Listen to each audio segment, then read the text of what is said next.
I hit this issue today and here is the quick fix that solved it. If you're looking to disable biometric login on Stripe, follow these simple steps. Step 1. Log into your Stripe account. Start by accessing your Stripe dashboard using your credentials. Make sure you are logged into the account where you want to disable biometric login. Step 2. Navigate to account settings.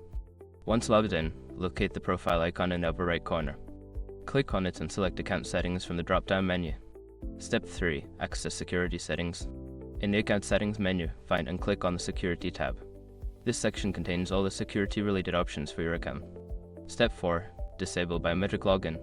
Look for the option labeled Biometric Login within the security settings. Toggle the switch to turn it off. This will disable any fingerprint or facial recognition features. Step 5. Confirm changes. After toggling off the biometric login, make sure to save your changes. You might see a prompt asking for confirmation. Follow the instructions to finalize the process. If you accidentally toggle the wrong option, don't worry. You can always go back and re-enable it by following the same steps. I hope this guide helps you manage your Stripe security settings easily. If you have any questions, feel free to ask.